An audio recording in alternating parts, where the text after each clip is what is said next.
We are back. We are live. Let's go. Let's go.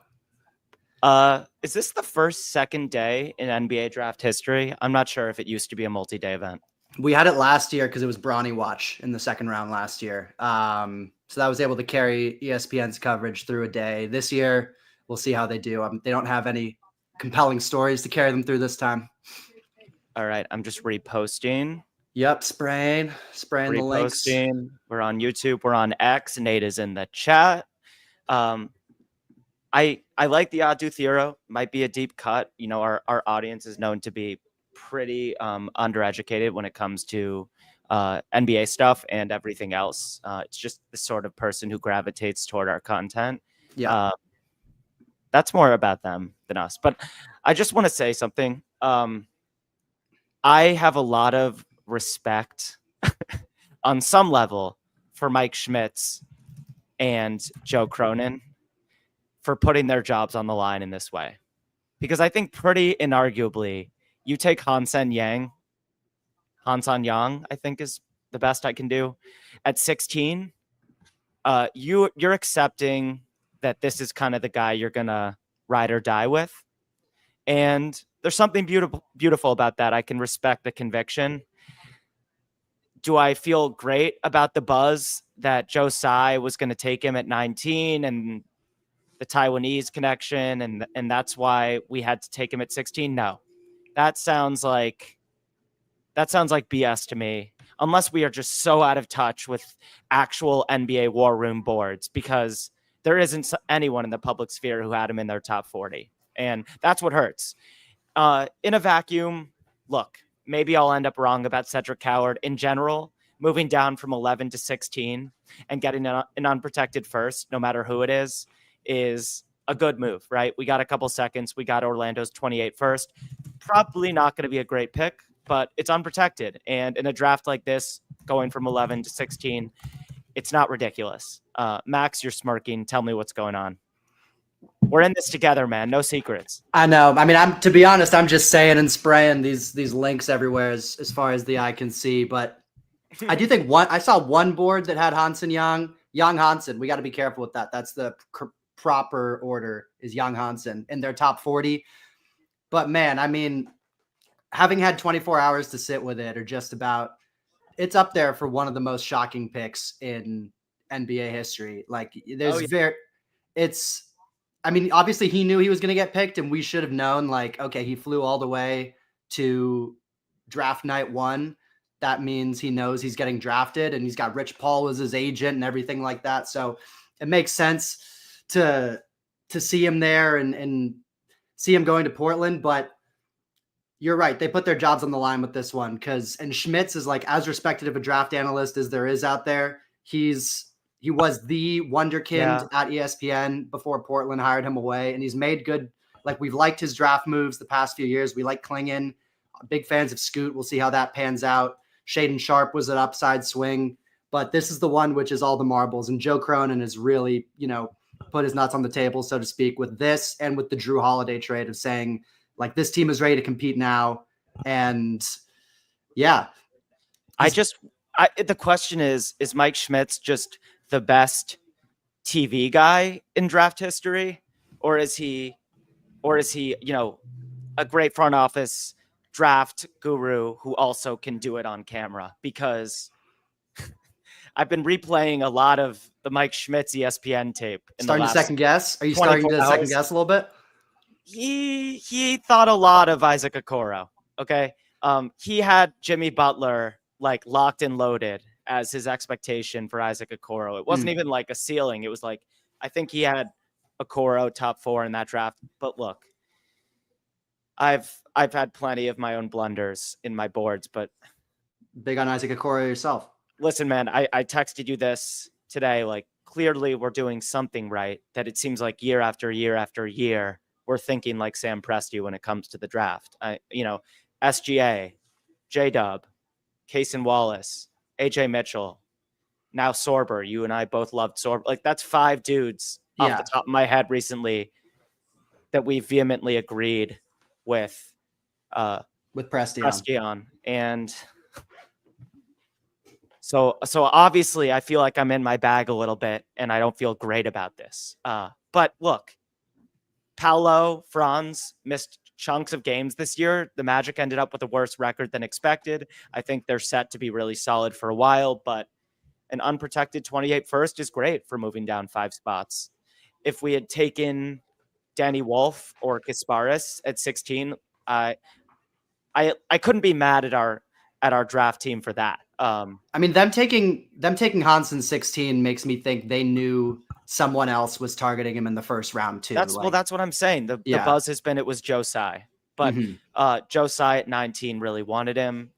I don't know if that's purely ethnic profiling, but I mean, Joe Tsai could have. It's the rumor. Joe Tsai could have taken him at 8 and still gotten all the other guys he wanted to draft with his other first round picks, because every single other one of those was a reach except for the Danny Wolf one, basically. But Hansen, I'm just going to call him Hansen for now. He is a point guard in essence. So he kind of fit Brooklyn's draft strategy this year, which is exclusively primary creators or guys that have kind of operated like point guards in their roles until now. Yeah. Max, let's move over to New Orleans. Oh yeah. I think my instant moment of reaction is going to age decently well. I said New Orleans just lost the franchise. Listen, I was way below consensus on both Queen and Fears. So I wouldn't have liked it if they just had those 2 picks to start with and took those 2 guys. I can't believe they gave up an unprotected pick for next year to move up, 5 spots? It's 10 unthinkable. Spots, still 10 spots. Sorry. It could have been 20. It could have been 20 and it would have been insane. It's unthinkable, because what do they think they're going to be this year? I mean, even if they go back to the sort of like middling competitive Pelicans they were a couple of years ago, if let's say they win 41 games this year, like things go well, you get 55 games of Zion, Trey Murphy continues his ascent, DeJounte comes back at some point, Yves Missi takes a step. Like, I can see the path to a competitive team, but that's still like, you just gave up the 15th pick. And you're still in like a building mode. You're not in a place as a roster where you should be mortgaging future to take a swing like that. But it'll all make sense if Derek Queen reaches the ceiling that a lot of smart dudes think he's going to reach. So yeah, I think Jay Billis is the best. He never gets too extreme, and he's sort of like, the father of college basketball in America. And he said it on the Russillo pod today. Like, you can roast the asset management, but TBD on the prospects. And there are a lot of people that do this for a living who think Fears is going to be an all-star and get stronger defensively, and that Queen just has some transcendent nuances offensively that give him a real star upside. So TBD, yeah. I think it was horrible. It was horrible. I put the Zach Lowe tweet on the screen here, which was, I thought, pretty apt. There's just, if you go through the teams in the Western Conference next year, how many are we sure are going to be worse than the Pelicans? Like Utah, probably. Definitely. And end of list for teams we're sure are going to be worse than New Orleans. Like, yeah, they could be better than Sacramento. Dude, they could be better than, I don't know. Do you know the Blazers starting lineup? It's Hansen, Klingon, Joap Reith, DeAndre Ayton, and Robert Williams. Yeah. That team lacks shooting, Great size, though. Elite size. I mean, if they're healthy, they'll be better than Portland, I think. But Portland's going to be good. Like, I know you're in a bad way right now, but Drew Holiday, Denny, Toumani Camara, whoever they start at center from their plethora of centers, Jeremy Grant, like, they've got real NBA players on their team. That's not like a 20-win team. That's a team that wins in the 30s. And then the Jazz are going to be bad. The Kings will be not great. Dallas, depending on when Kyrie comes back, they'll probably be like middling. But there's a real world where the Pelicans are the second or third worst team in the Western Conference next year, and they just gave their top 5 pick to Atlanta for Derek Queen, who can't play with their best player, by the way, in Zion Williamson. And by the way, quick aside, I'm not a big Asa Newell guy. You liked him more than me, but I think even you think, third? Where did they get him at? They got him at 23. Okay, They were going to okay, pick him at 13, and they moved back. Yeah, that's good for your board, I guess, right? You had him a little bit above that. Yeah. I had him at like 27, 28, 29. Let me pull up my board. Yeah, I had Asa Newell at 25, actually. Okay, I ended up a little higher on him. So 25, they got him at 23. I don't hate it. I think Zach Lowe tweeted, caw, which I'm not there. I'm at more of like a tweet when it comes to the Asa Newell pick. But back to New Orleans, yeah, I think Sacramento is almost definitely going to be better than them, unless we get the healthy Zion season. Wait 1 second. We have our Mandarin translator has just arrived. Oh, let's go. 1 second. First guest of the pod.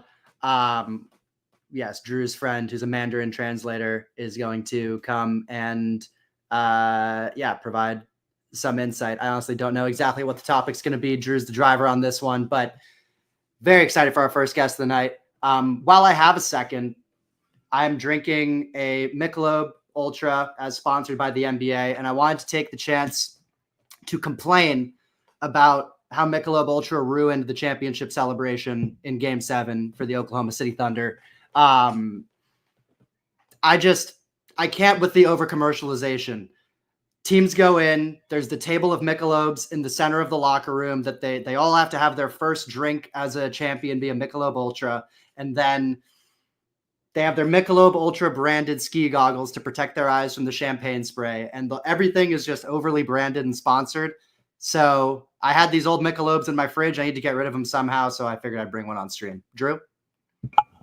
Yep. Kleenex yesterday, Michelob, or as Chet put it, Michelob. The sponsor money has just been raining in. Yeah, Sacramento. Like we can talk our shit about Sabonis, but the dude generates regular season wins for them. They still have Keegan Murray, Malik Monk. We like Devin Carter. We like Nick Clifford. Like they could easily be more competitive than the Pelicans. So all in all, yeah. Giving up next year's pick unprotected. If it was like heavily protected, sure. Yeah.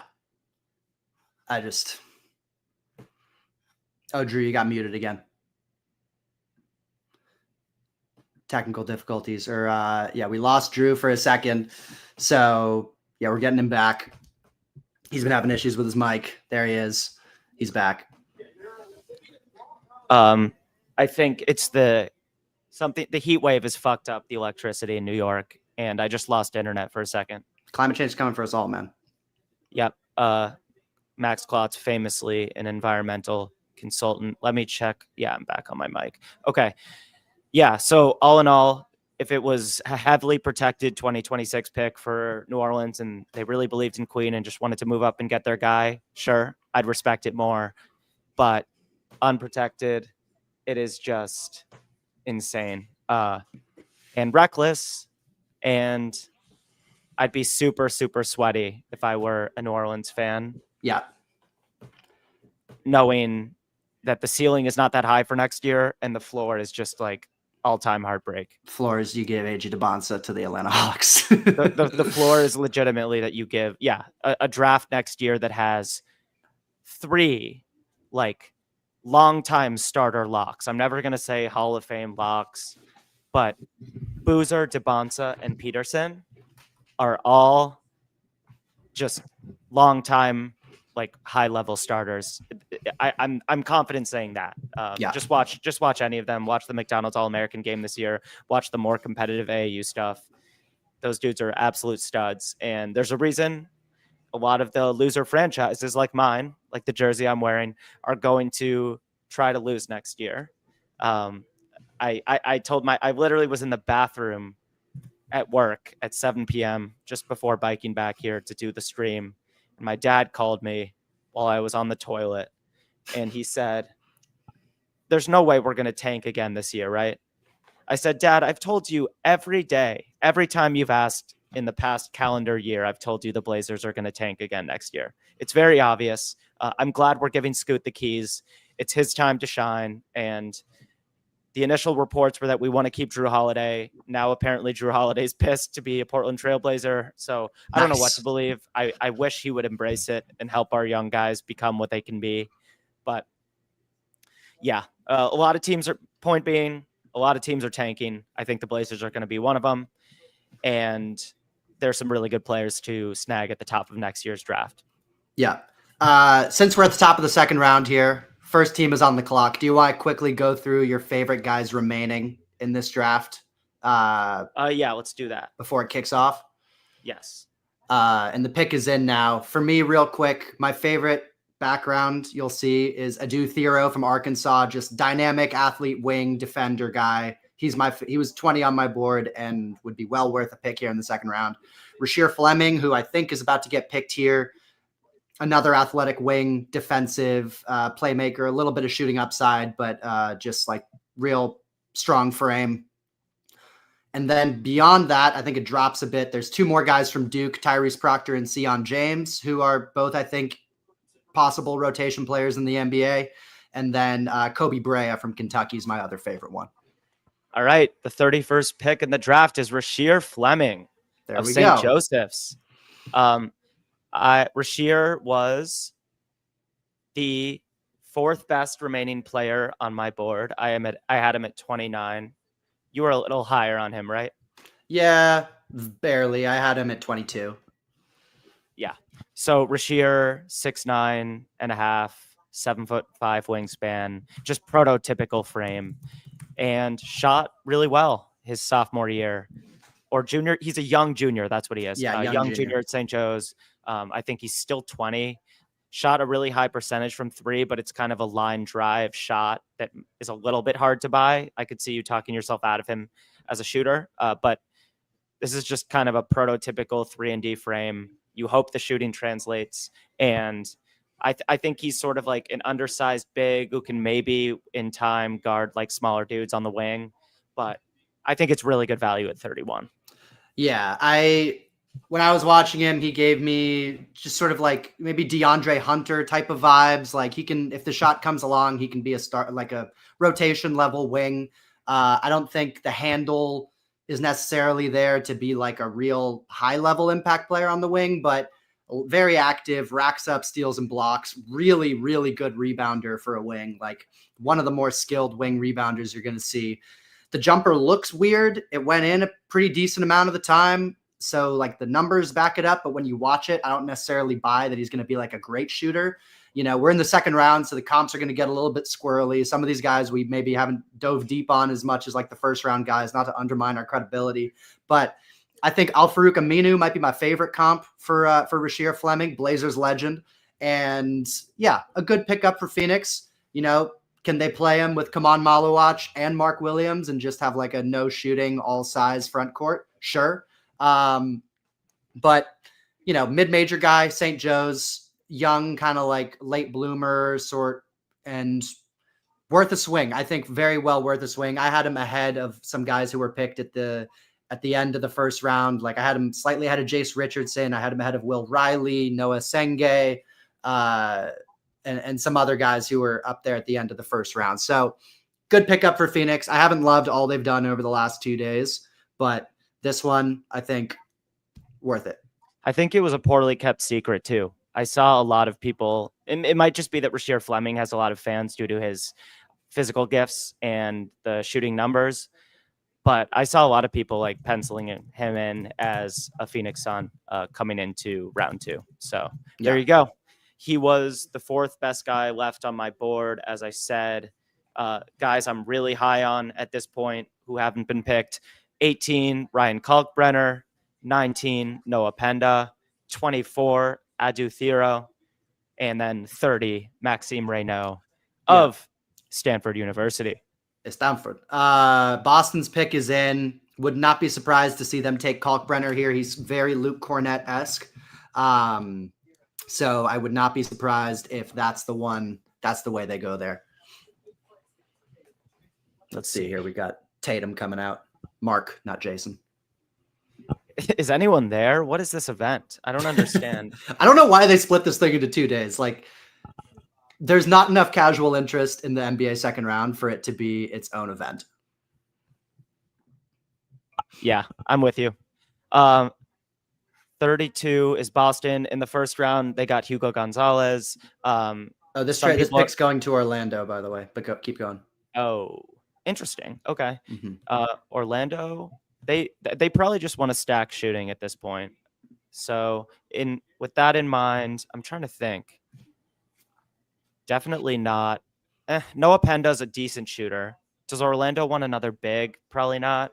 I do think like people really kind of have just written in Wendell Carter as like the future 5 in this new look Orlando Magic, and I'm not really a buyer with Wendell Carter anymore. I really liked him in his draft. I was right to have him that year above Marvin Bagley as like the best Duke big in that draft, but yeah, he no longer shoots from 3. He's not a great rebounder. I kind of just feel like he doesn't do any one thing well enough to be the starting center on a team with this ambition, you know? Yeah. I could see Orlando going for like a Reynaud if they want to keep spicing up their shooting situation. Maxime Reynaud, stretch 5. Let's see what Tatum says here. Yep. I saw Boston. You said Tatum, and for a second I was like, "There's no way." Yeah, they took my guy Penda. And I gotta say, Boston just stacks 2 That's more. Orlando. Or sorry, Orlando gets another wing, a 3-and-D guy I really believe in. I had him in my top 20.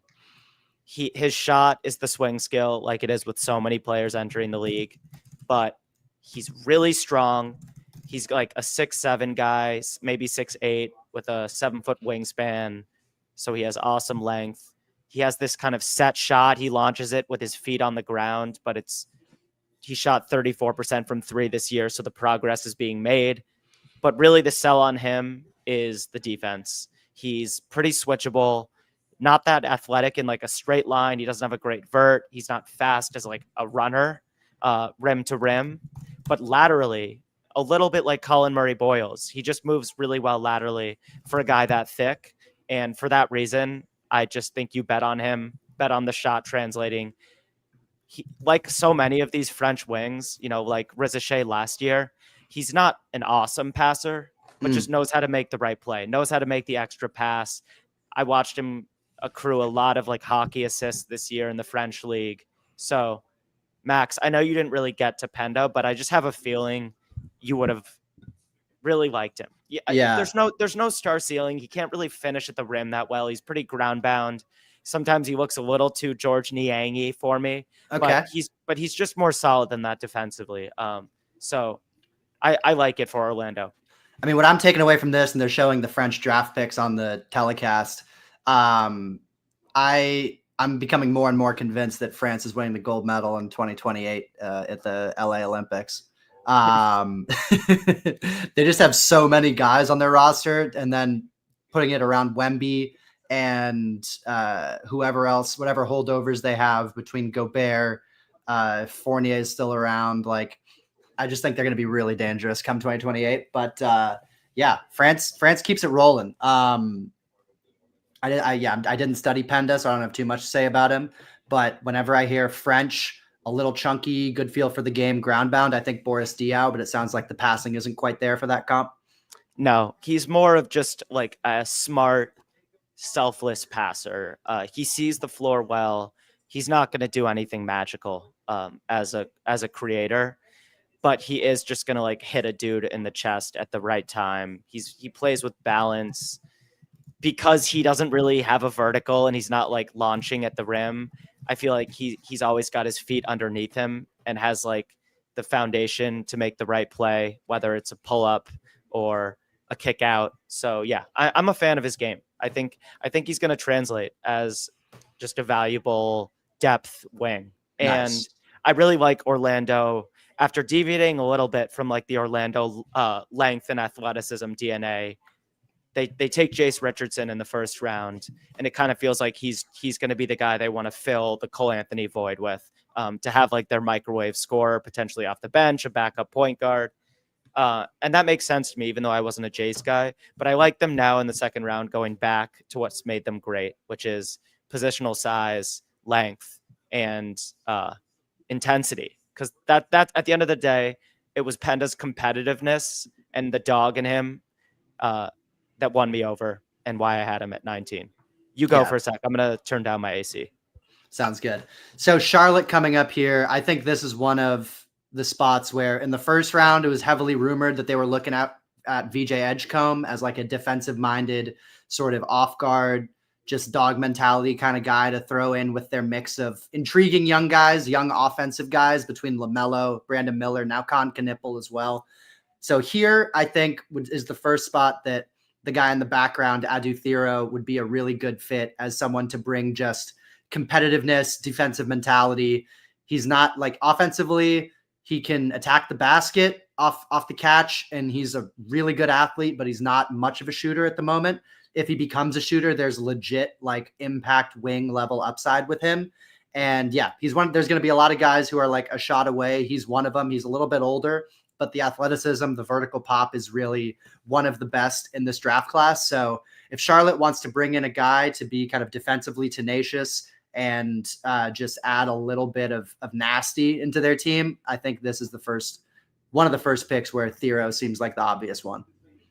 Yes. Unfortunate news for the show. Our Mandarin translator didn't make it in time. Okay. A lot going on behind the scenes. Mm-hmm. Everyone knows, these high profile shows, you have wars in the back, producers, directors, a lot of politics.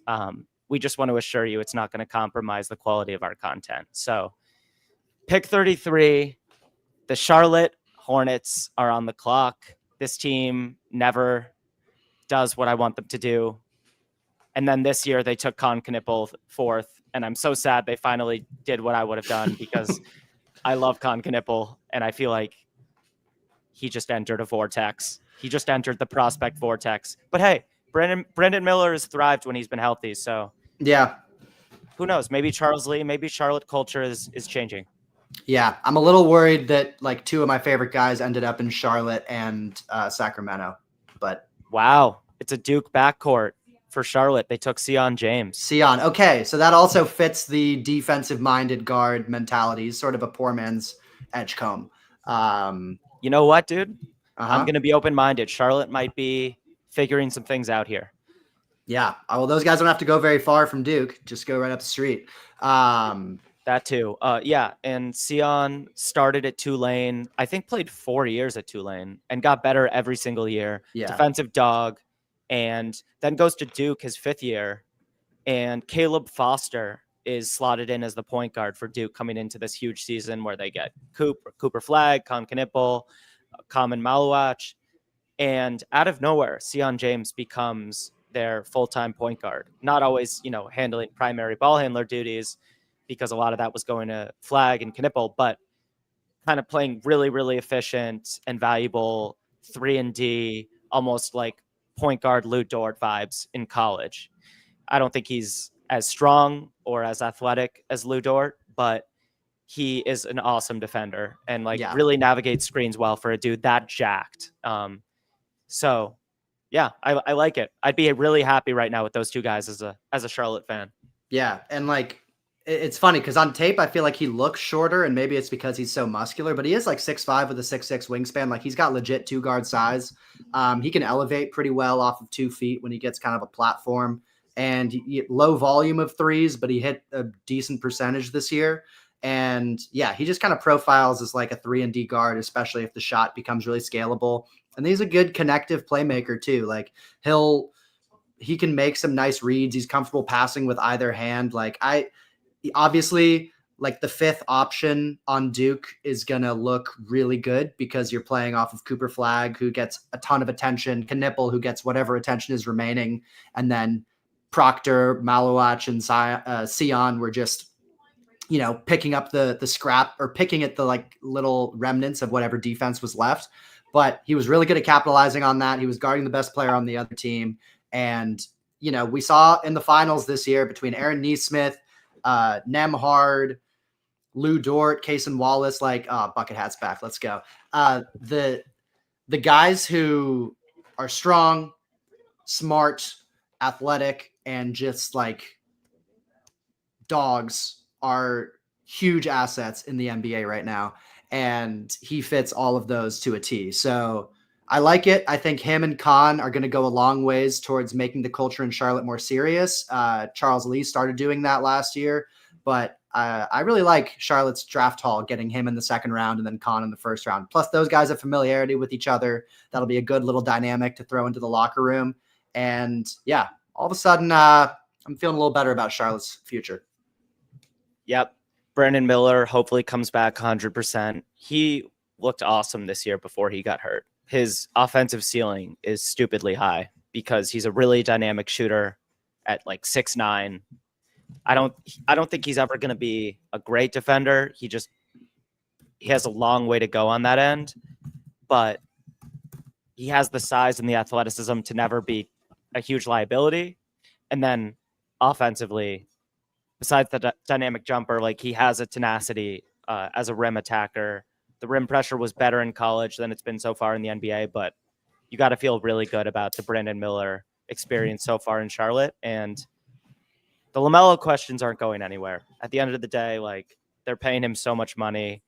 A lot of that franchise's direction is just going to come down to what LaMelo amounts to in terms of contributing to winning. But yeah, they're moving in the right direction for sure. I will say I hated the Salon pick last year. Tejan Salon. Yeah. Picking him at 6. I know I was way, way, way lower on him than that. And I thought it was ridiculous at the time. So, but here we go. Two picks in a row that I'm on board with for Charlotte. Yeah. I'm pretty sure they're making this one as well at 34. It seems like they need a big man. I don't think they have a starting center because they traded Nick Richards away and they traded Mark Williams away. So would not be surprised if they take like Kalkbrenner here or something like that to be a center for them. There's some noise. The Lakers were looking at Kalkbrenner too. They traded up, but 45, that might not be high enough to get him. But let's see here. Who are they showing on the TV? Oh, that looks like Elijah Martin. But yeah, I would not be surprised if Charlotte takes a center here.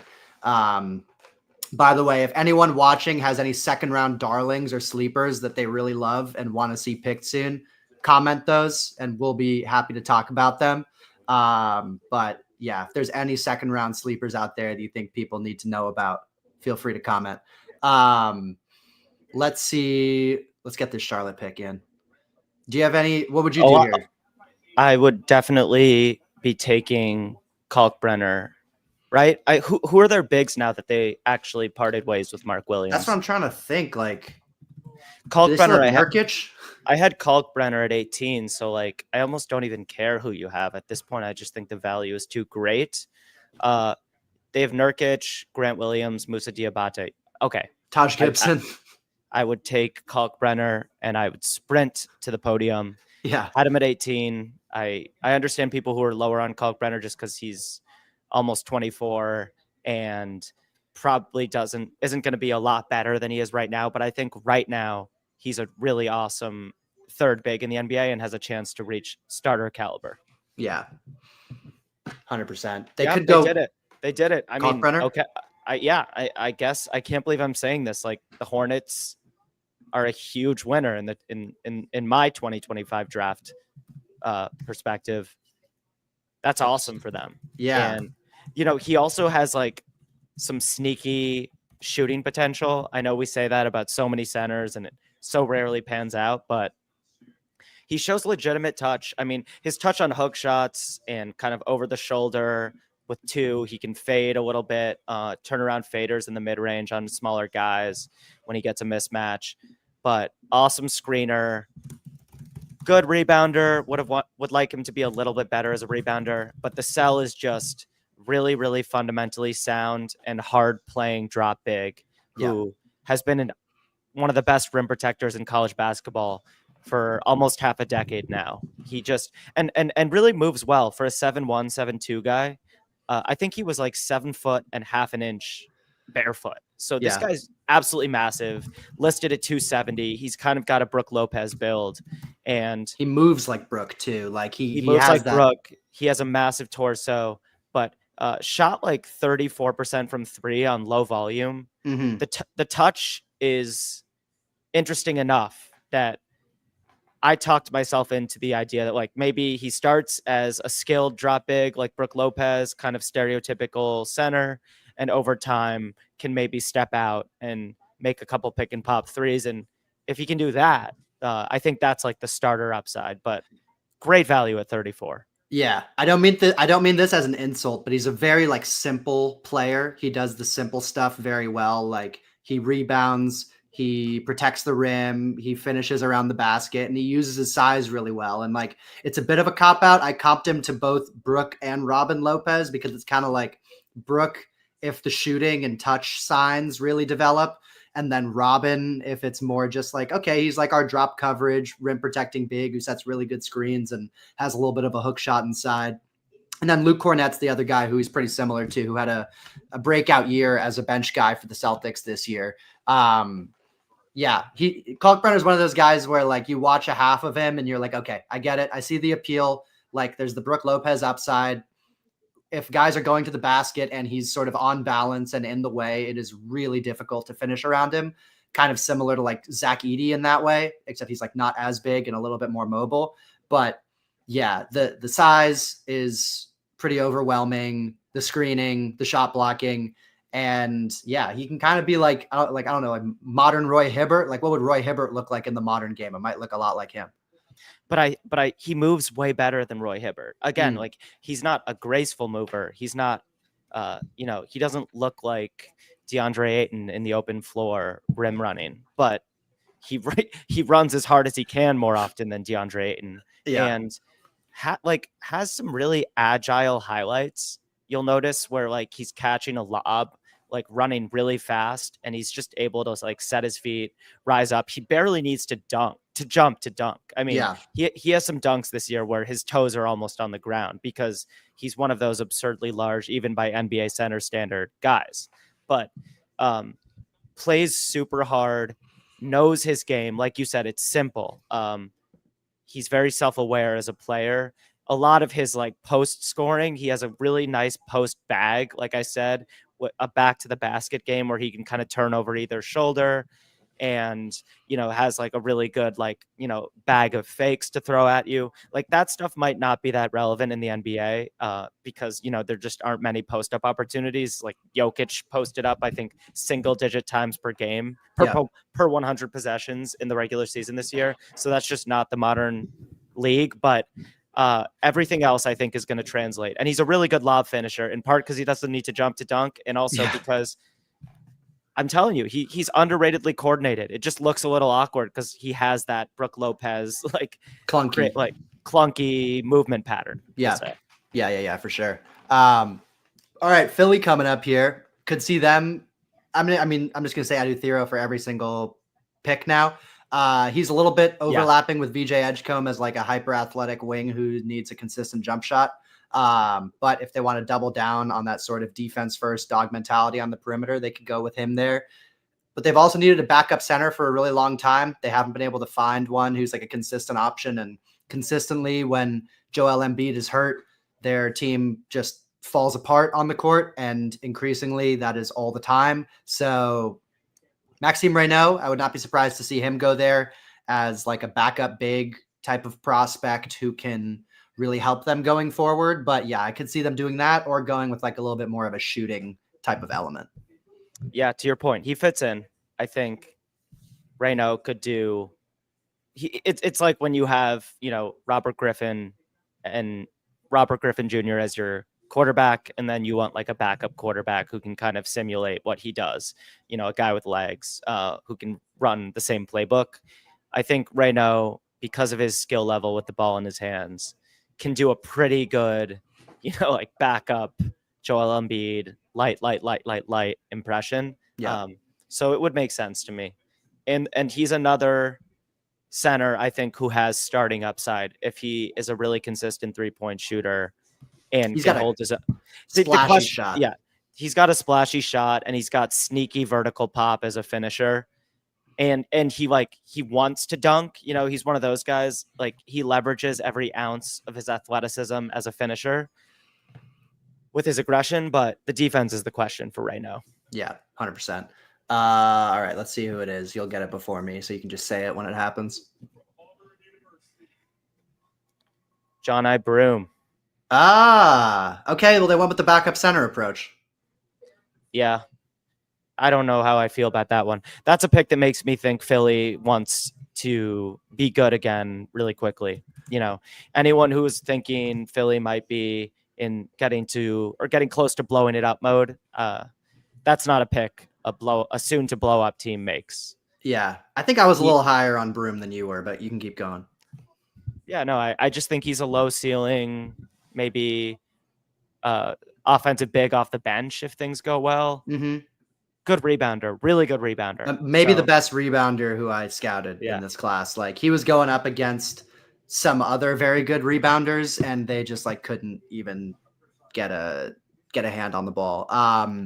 Good interior finisher, really just like physical and tough. Had a game in March Madness where he got injured, came back, and it looked really bad, and then he came back and dominated the game after that. Like he's a real kind of rah-rah guy, energy guy, and really good post defender. Not that that's like a major skill in the modern NBA, but if you need to throw him out there to go against an opposing big in the post, he's good at that. He's got some passing upside to him. He was good at kind of being a fulcrum at the top of the key and hitting cutters with bounce passes, backdoor passes, all that. Not the most vertical pop. I believe he had one of the lower measured verticals at the combine. Yeah, he can move it was in the 20s.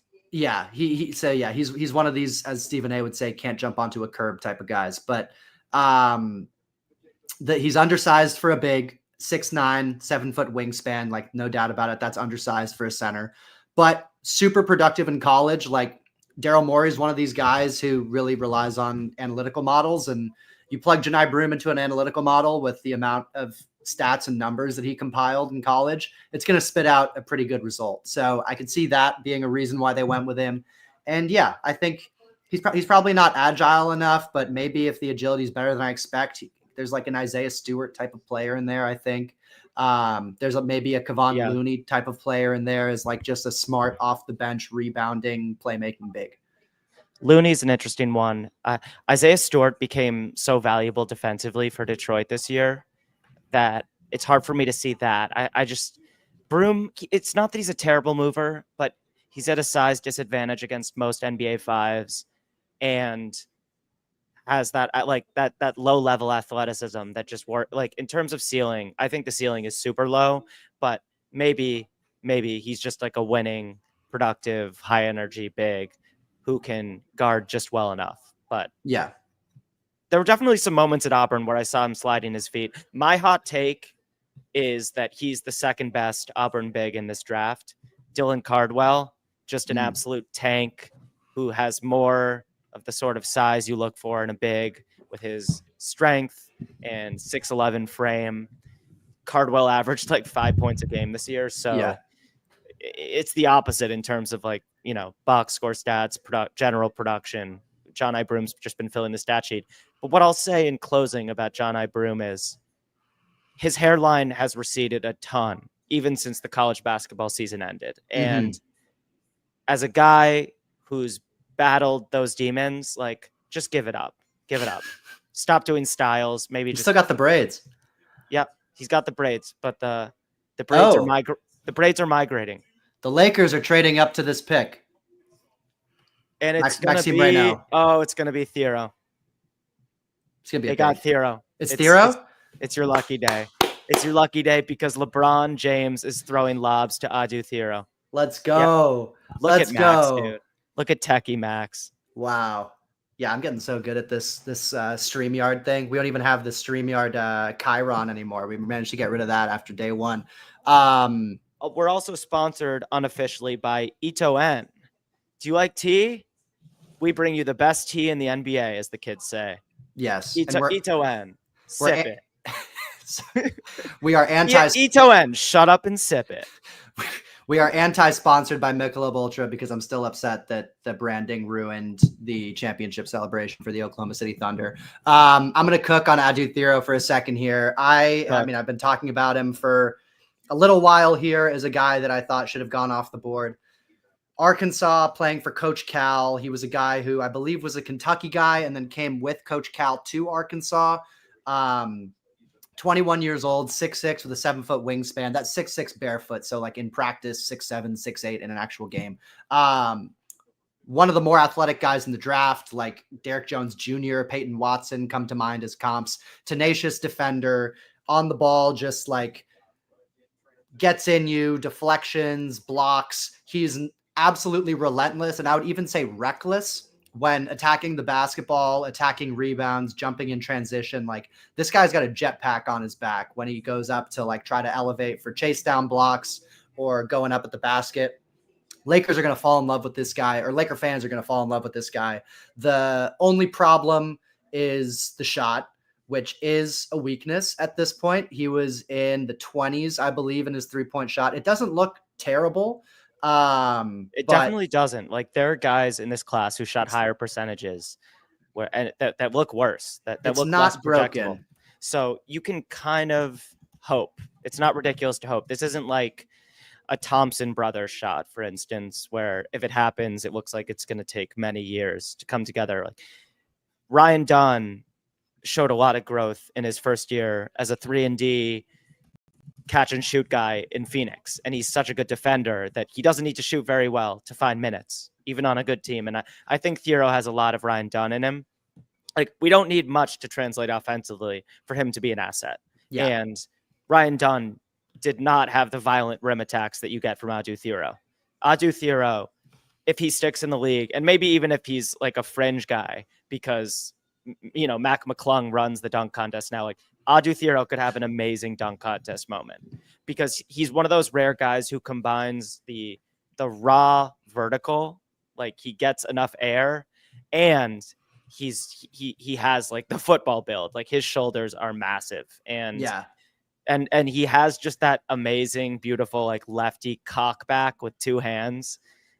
He might have the best dunk reel in this class. Does anyone have a better VJ? Like best 5 dunks? Maybe VJ Edgecombe? Maybe VJ because he's smaller. Like, he has to get even higher to really do it. But Thero might be the guy. Yeah. And also, like you were saying before, Baylor, Arkansas was a fucking hell of a track meet where he and VJ were just trying to outdo one another. VJ had a block on him. VJ had a block on him that damn near ended up with both of them in the hospital. Like, they both exploded to the backboard. VJ rotated over. I think it was called a foul, but it was a clean block, and just like pinned him against the glass. But both of them were just going up with so much violence and force. Like, Adu Thero, like, I don't use this term very often, but he is, when I say reckless, like a violent level athlete. Like, he goes to the basket with the intention to rip the rim off every single time. And I also think he's got some upside as like a driver. He's not just purely an off-ball guy. I kind of liked him with the ball in his hands, going into the lane, hitting little floaters, flashing a tiny bit of a mid-range game, and then obviously just getting all the way to the cup. He's not going to do it against a set defense, but against a scrambling defense, 100%, like, I think he can be that. And if the three-point shot does come along, I think the ceiling is extremely high, like OG Anunoby type of player, if he can shoot, because I think he has that level of like elite defense and just like the insane frame, athleticism, mentality combination. And I've been a broken record on this. We saw in the finals, physical, give a shit, strong and intelligent guards and wings are the wave of the future in the NBA, especially like big guys who can kind of guard up the lineup between Aaron Nesmith, I've mentioned, Lou Dort, I've mentioned. Thero has the chance to develop into one of those guys. Certainly on the defensive end, I would say that's got like a more likely than not chance of happening. And then if the shot comes around, he can really hang on the offensive end. So even if the shot doesn't come around, I think he can be like a Derek Jones type of player. And then if the shot does come around, I think the upside's much higher. Yeah. He's not quite a Peyton Watson level secondary rim protector, but his block rates have also been historically pretty high for a wing, and he can rotate over and produce a highlight block just because of the vert. And again, the fearlessness. Like, this is a fearless player on both ends. And the way he navigates screens, like at that weight and strength, I think is a really high level NBA skill that will translate right away. So yeah, and Peyton Watson, without being a consistent shooter, has really contributed now, only a few years into his career, for a team that is playing in high pressure playoff games. And I think Thiero could be one of those dudes for the Lakers. And I'm really, really excited to see him in transition with LeBron. That's going to be fucking awesome. And Luka. Yeah. Oh yeah, Luka's still on the Lakers. That's a thing too. People forget Luka Doncic, Los Angeles Laker. Great tweet from J. Kyle Mann here, summing up the reckless sort of athletic hustle mentality that I was describing with J. Kyle Mann. With Adu Thiero. Love J. Kyle Mann, one of the best guys in the draft space. Oh, that is poetry. He's the best. Yeah, he is the best. Love that pick for the Lakers. Once again, it doesn't always work, but the Lakers and I tend to love the same players. I don't know exactly what it is, but like, yeah, I mean, they've had a really good, like, decade-long draft track record from, Lonzo, Brandon Ingram, Josh Hart, the guys that got them, the package to go get Anthony Davis. Mm-hmm. They needed to hit on all of those guys. They obviously hit in a crazy way on Austin Reeves, undrafted free agent, but they were the ones who gave him a chance. Who else have they hit on recently? I guess Dalton Connect is a TBD. I thought he was amazing value where they got him, but yeah, we often agree. We often agree with their moves. And there's some misses in there, like Jalen Hood-Schifino. I was super high on, and they picked him, and we all know how that ended. They didn't pick up his third-year option or whatever. I really liked Maxwell Lewis. They picked him as well. Sort of jury's still out. He's buried in Brooklyn now, but them and the Thunder are sort of the two that seem to look for the same things that I look for in prospects, to varying degrees of success. But yeah, Thiero. Oh, we've got another pick for San Antonio. Cam Jones is a Spur. Cam Jones, historically productive college basketball player. He was an off-ball guy, really efficient last year, playing off of Tyler Kolek. And then Tyler Kolek obviously graduates, goes to the Knicks, and Cam Jones goes from like pretty pure shooting guard to full-time primary creator for Shaka Smart and Marquette. And it was really wild. As a guy who loved Kolek last year, or I loved watching him more than I ended up loving him as like an NBA prospect, but I watched a lot of Marquette. I picked them to go further in the tournament than they did just because I love their culture. And Cam Jones, yeah, he went from off-ball scorer, off-ball play finisher to the orchestrator behind almost everything Marquette did offensively. They were really limited, actually, in terms of scoring outside of him. He's pretty ground-bound. I'm not the biggest fan in terms of NBA prospects just because he doesn't have great athleticism. Has decent positional size at 6'5" with okay length, but he has 6'3" barefoot. Yeah, 6'3" barefoot, has an interesting like scoop layup game with his left, can finish with his right as well, but he's pretty left-hand dominant, one of those lefties. And he shot like 32% from three this year, which scares me because but if you're a Cam Jones optimist, you'll say he was way more efficient when he wasn't the guy. Efficiency numbers plummeted a little bit once he had to take on the crazy usage rate for Marquette as a fourth or fifth year senior. And maybe, as a secondary creator, a catch and shoot guy for the Spurs, like he can go back to the things that made him so valuable last year. Yeah. He was a guy who a lot of people thought had a chance to win College Player of the Year, like the first big, maybe half, 2/5 of the season to start. And then kind of the shooting numbers came down to earth. And I think he fell on a lot of people's boards. In the first half of the college basketball season, he was a first rounder at every mock you looked at. Yeah. And just to clarify, I think he's going to the Pacers. We're reaching the part of the second round where like every pick has been traded no pick is real. And the broadcast can't keep up. But yeah, pretty sure I do. Cam Jones going to the Pacers. But yeah, that's Let's get off after this one. I want to see what the Raptors do, but like the energy here is so low. Not in the stream, but at this event, and like we don't even know who's going where, and there aren't even that many guys I did deep dives on that are still available. Or we could Maxime Reynaud is the one who I'm still really waiting on. Masai would like Maxime, right? I think that's size. Yeah. No, but he likes size with unproven shooting ability. Maxime might be too good a shooter for Masai Ujiri. I do love that he got Colin Murray Boyles in a vacuum, but the fit next to Scotty Barnes and sorry, who's their other non-shooter I'm thinking of that concerns me? Pirtle. Brandon Ingram? Yeah, Brandon Ingram. Yeah, like Brandon Ingram is not a catch and shoot guy.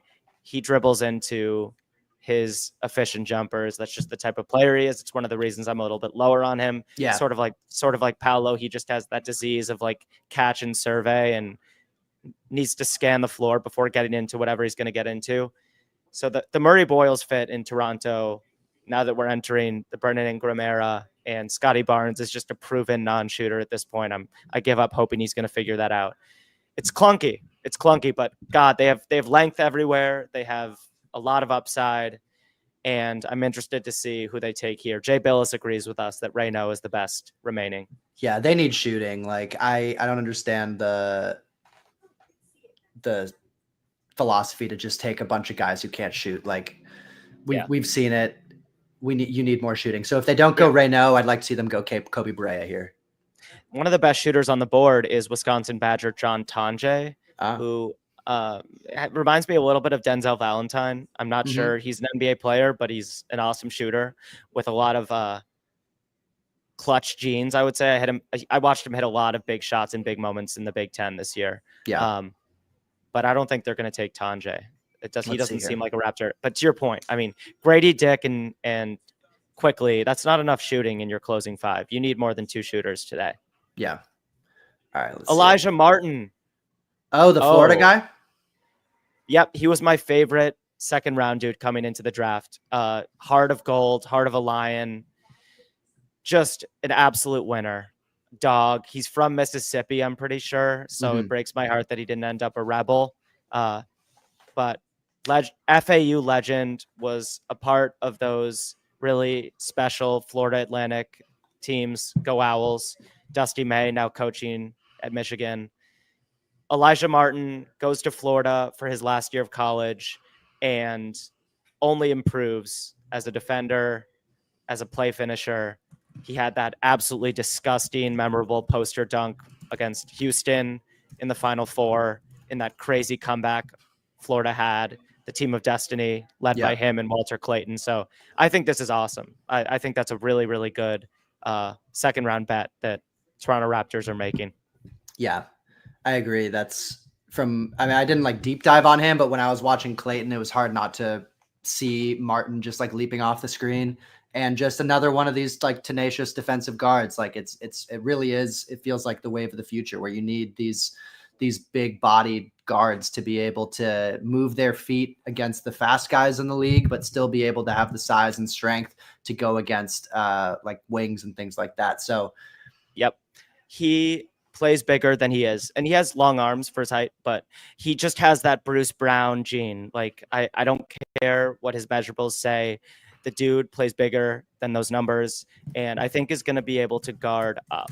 You know, he'll guard ones and twos primarily, but don't be surprised if he's like walling up a much bigger guy in the paint. He has that Kyle Lowry, like bulldog mentality. Guys who think they can bully him are often proven wrong. Yeah, 100%. I like that pick a lot. So we've got Reynaud still here. Yeah, I mean, we can go just like a little bit more, but down to wrap before too long. Reynaud and Tyrese Proctor are probably the two guys I like the most, but we'll see what they're looking at here. Pelicans could still use a big, but there might not be too much out there for them. Let's see. Yeah. So it's going to the Pelicans. I assume they're going to take a guy who's an unproven shooter who has conditioning issues. This is any also more of those left this pick isn't going to New Orleans. It's going to Vegas. because they're going to Vegas. Yeah, there we go. By the way, yes, I am at the Great Wall of China. For those who are wondering, wanted to visit my new favorite player, Han Sen-Yang, who I was really shocked to see only has like 12,000 followers on Instagram. But everyone with the last name Semler now follows Han Sen-Yang, and his numbers are up. Engagement's going to be high this year for him on socials. I think he literally just made an Instagram account, but I thought the Chinese fans would be more all over that. He is very young. It's incredibly hard to find footage of the Chinese league, but Lord knows I'll try. And I've been on some shady URLs, just sifting through some Han Sen-Yang tape. The ceiling is undeniably high offensively. I still have no idea how he's going to look next to Donovan Clingan, and we have 5 centers on the roster, so a lot of maneuvering left to do for Portland. Yeah. All right. I'm down to just do kind of like a quick recap. And then let's get out of here. We said we were going to do 45 minutes and we're at an hour. So we need to stop. We need to stop this madness. Quick recap. Favorite drafts off the top of your head from the last 2 days. I'll start. Really like what Charlotte did, getting Konkanippel, Sion James. I think that's going to add a lot of like seriousness, intelligence, two-way play, and just like team play to their team in a way that can really help their culture going forward. So that's one that really sticks out to me. And then the other one that sticks out is probably the Thunder getting Thomas Sorber, who is my favorite center in the draft. Oklahoma City got him at 15. And I think he's going to be their Isaiah Hartenstein replacement starting in 2027 because they're not going to be able to keep Isaiah Hartenstein from a monetary perspective. So you add him next to Chet, long-term defensive front court. I really like that. And I think he's just going to fit right in with the way they play. So I think OKC, Charlotte, 2 of my early winners. Charlotte, definitely loved Khan, really liked Sion as a second round flyer, loved Kalkbrenner as a top 20 guy. So they're the first team that comes to mind. I mean, just the Spurs getting Carter Bryant at 14. I think it's such a good fit, but just in a vacuum, I had him at 7 on my board. So I love that value. And I mean, I love what the Grizzlies did. I really like Memphis saying Cedric Howard at 11 is incredible value and a high floor guy who has a sneaky star ceiling. And they went up and they gave up a decent amount, but they got their guy. And, you know, that's what the Desmond Bane trade was for. You know, they got 4 picks. One of the first went into this trade. And their hope, obviously, is that they can kind of fill the Desmond Bane void by hitting in the draft and getting comparable value, but on rookie contracts. And I think that that's a really savvy way to go about contending in, you know, this current CBA landscape. Yeah. Some other ones quickly, like value-wise that I liked. I love the Timberwolves getting Jean Beringer. Beringer. I don't know what the official pronunciation of it is, but if it's the French pronunciation, I assume it's Beringer. Just like a ready-made, or not ready-made, but he will in time, I think, be their Rudy Gobert replacement as well. Just one of the better defensive prospects as a center that you'll see. Insane physical tools, insane movements. He's going to be really raw and probably not that productive as a rookie, but is probably going to have 1 to 2 insane highlights either on the offensive or defensive end. So really like that. I like the Heat getting Kasparas Yakashonis at 20. He's someone who I was not super high on to start the process, but ended up having him closer to the lottery. So getting him at 20 is really good value. And then Sacramento getting Neat Clifford, I think, is a massive steal. I thought OKC was going to get him for a sec, which would have been the rich get even richer sort of situation. But I had Neat Clifford in my lottery, and getting him at 24, I think is huge. And he's going to bring more toughness, seriousness, defensive mentality, while still having offensive skill to that Sacramento team. So he was another one I really liked. And then fit-wise, I wasn't huge on Jace Richardson, but I think him going to the Magic makes a lot of sense as like a backup guard shooting type of guy. And then the Nets getting my guy Danny Wolf at 27. Love Danny Wolf. Hated the rest of their picks. Like could not understand a single other pick that they made, and kind of hate the Danny Wolf pick in the context of all the other picks that they made, but I'll take it. Yes. I really, really like what Toronto was able to come away with, even if I question the Colin Murray-Boyles fit with Scotty Barnes, Pirtle, and Brennan Ingram. Just in a vacuum, coming away with Colin Murray-Boyles and Elijah Martin, I think is a victory for that franchise. And I like the direction they're moving in. Someone's really honking on your side of things. Respect. Road Rage and SF is back. We're back. And then I didn't even mention Leah McNeely, who's headed to Charlotte as well, who looks like Cooper Flagg when he turns to the side. I think, I think it's great. You can't have enough sure thing shooters, and Charlotte got another guy there who's probably going to be valuable in their rotation sooner rather than later. And then I think there was one other team that I wanted to shout out, but I'm not going to remember. I mean, I really liked Utah getting Walter Clayton, but I can't believe a couple of their other decisions I was not for. So yeah. All right. And biggest loser before we get out of here, is it New Orleans? Is there anyone else to even mention? It's New Orleans because there's a decent chance the pick next year is really valuable. Yeah, I think so. And they drafted a guy who can't play with their best player, so they're either trading their best player, which is going to make the pick next year even harder for them to give away, or they just have two guys that make no sense with each other, except. Yeah. I mean, big winner, obviously Dallas getting Cooper Flagg, but we've known that now for weeks. Portland, I don't know enough about Hansen Young to really have an opinion here. I'm still struggling to find tape, but I have to call them a loser because of how it felt in the moment and the fact that nobody we know had him anywhere near that range. And then you mentioned the Nets. Yeah. The Nets, one of the biggest head scratchers in draft history for me. It's not it was so bad that they didn't salvage it with the Danny Wolf pick, but at least they got one of them right. Even if, it's not possible for all those guys to hit because they have so much skill overlap. So that it doesn't really make sense to me. And maybe they just kind of wanted to stack, interesting creator prospects and potentially offload one or two of them. Yeah. Right now the roster is baffling. So time will tell what Brooklyn has planned for this bizarre set of selections. All right. Well, yeah, I think we can call it there. It's been a great draft process, and it's not over yet. There's summer league. There's all of next year to react to how these guys are doing and see how we did. But it's been amazing diving into these guys. Really appreciate everyone who watched today, everyone who watched yesterday.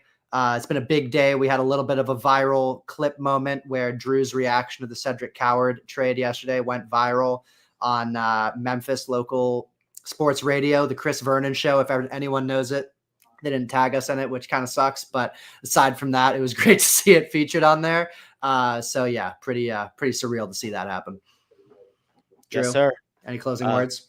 Thank you guys for tuning in. Of course, we couldn't keep ourselves from getting to the 70-minute mark on second round slop, but someone's going to get Maxime Reynaud, and it'll be a steal on both of our boards. And unforgettable, special 24 hours. And I'm really glad that I was in it with you guys because it would have been hard to do this alone. All right. Thank you, everybody. Tune in to the actual pod, anywhere you get your podcast. Yes. We just dropped a new episode with a couple OKC Thunder fans, a couple dear friends who have had really intimate relationships with that team's emotional roller coaster of a history.